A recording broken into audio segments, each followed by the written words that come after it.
Welcome. My name is Tobi Akinnubi from the stables of the Yoruba Times Media Organization. We have the news highlights for this week.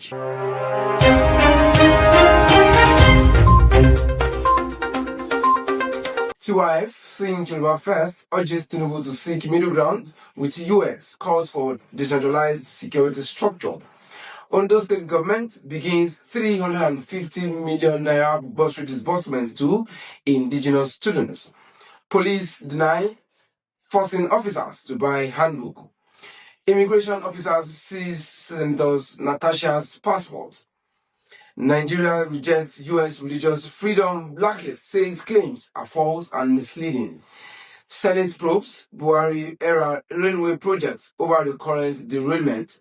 And from the foreign scene this week, US military draws up airstrike options for Nigeria after Trump's directive. And in the world of sports, Osimhen shines bright in Champions League debut for Galatasaray. Now we have the news in details. The Pan-Yoruba Social-Cultural Organization, Think Yoruba First, TYF, has urged President Bola Tinubu to adopt a diplomatic middle ground in Nigeria's engagement with the United States amid rising security concerns and international reactions to the country's internal challenges. The group made the call in a statement issued by its public relations officer, Ogbeni Oluwole Lewis, who also condemned the alleged Bush coup attempt, reportedly involving some military officers of Northern Extraction. Lewis referenced an alleged statement by US President Donald Trump warning of possible foreign intervention in Nigeria over claims of genocide against Christians in the north, noting that global powers have historically been linked to destabilization efforts in Nigeria and the Sahel. He said the situation highlights the urgency for Nigeria to reassess its internal security strategies and foreign diplomatic relations. TYF maintained that the country's centralized security structure is no longer effective in addressing emerging security challenges. The group reiterated its advocacy for the decentralization of security operations, including the establishment of state police, improved intelligence gathering, and amendments to the Firearms Act to empower subnational government to play a greater role in maintaining internal security.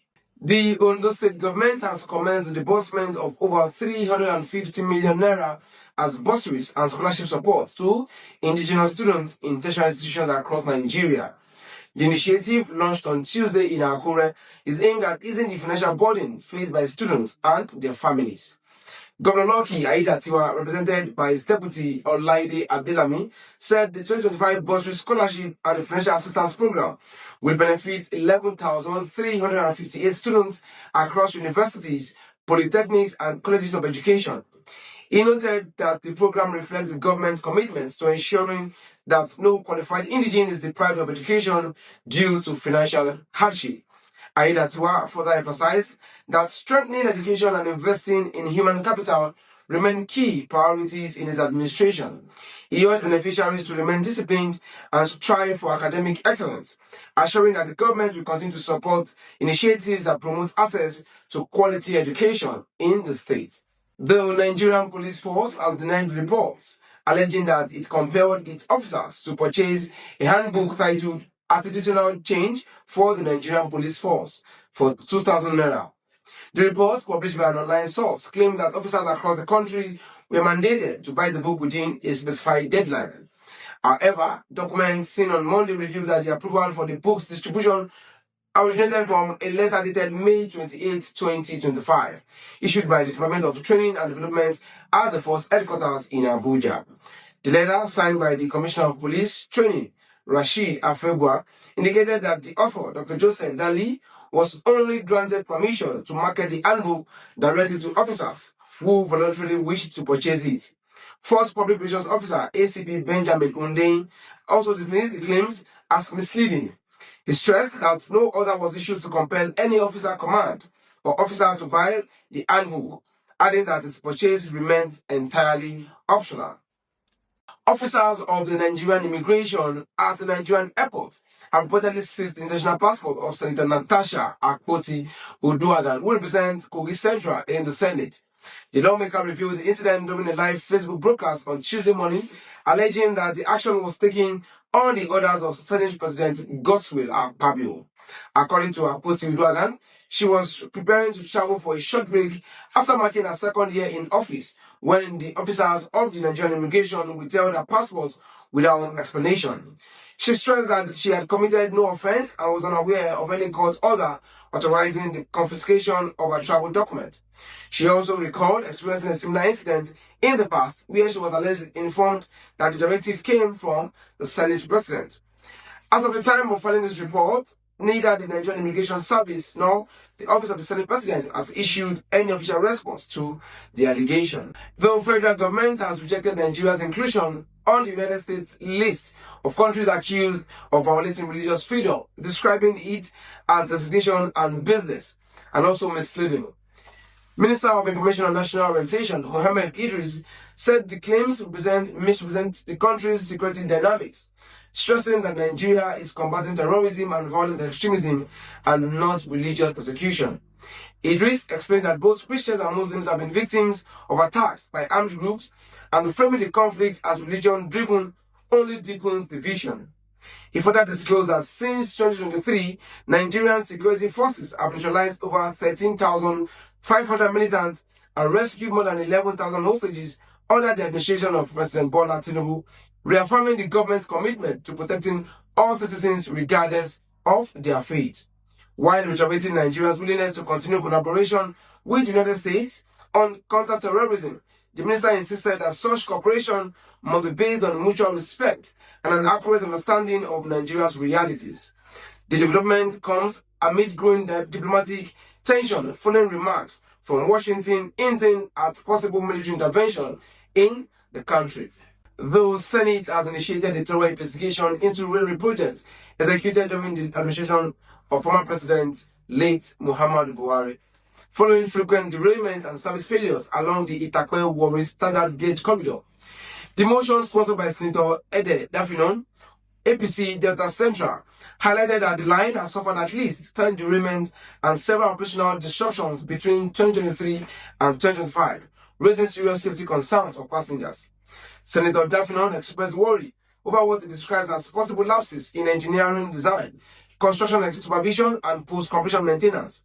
He called on the Federal Ministry of Transportation and the Nigerian Railway Corporation (NRC) to conduct an independent technical audit of the rail corridor to determine the root causes of the recurrent failures and implement corrective measures aimed at restoring reliability. In his resolution, the Senate set up an ad hoc committee with a 6-week timeline to probe the Itakwe-Warri line alongside other railway projects completed during the Buhari era. The committee is expected to examine construction standards, evaluate the use of allocated funds, and review maintenance protocol with the objective of identifying shortcomings and recommending sustainable solutions of Nigeria's rail infrastructure. The United States military has reportedly developed operational plans for potential airstrikes in Nigeria, following President Trump's directives to prepare a response to alleged attacks on Christians in the country. According to the New York Times, the U.S. Africa Command submitted various interventions after Secretary Pett requested alignment with the president's instructions. Military officials cited in the report said the proposals were grouped into heavy, medium, and light engagement levels. The heavy option involves deploying an aircraft carrier strike group to Gulf of Guinea with fighter jets or long-range bombers targeting militant strongholds in northern Nigeria. The medium option centers on drone strikes using MQ-9 Reaper and MQ-1 Predator systems, while the light option focuses on intelligence sharing, logistics support, and joint operations with Nigerian forces. The Nigerian government has dismissed claims of religious persecution, maintaining that the country is confronting terrorism that affects both Christians and Muslims. Minister of Information, Mohammed Idris, noted that security forces have neutralized over 13,500 militants and rescued more than 11,000 hostages since 2023 under President Bola Tinubu. He added that while Nigeria remains open to counter-terrorism cooperation with the U.S., such collaboration must respect national sovereignty. And from sport this week, Nigeria's forward Victor Osimhen delivered standout performance for Galatasaray in the UEFA Champions League on Wednesday night, making a memorable impact for the Turkish side on the European stage.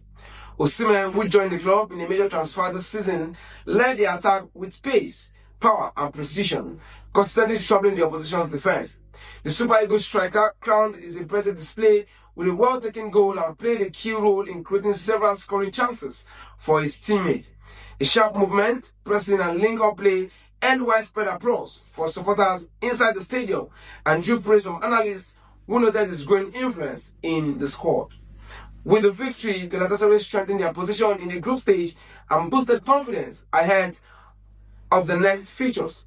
Fans and pundits alike have hailed Osimhen's performance as a clear statement of intent, reinforcing expectations that he will be a central figure in the club's Champions League campaign this season. And that is all we have for you this week on our news around the world. For more media and news updates, you can follow us on our Facebook and X pages at Yoruba Times. And you can also visit our website at www.yorubattimes.com. See you next week.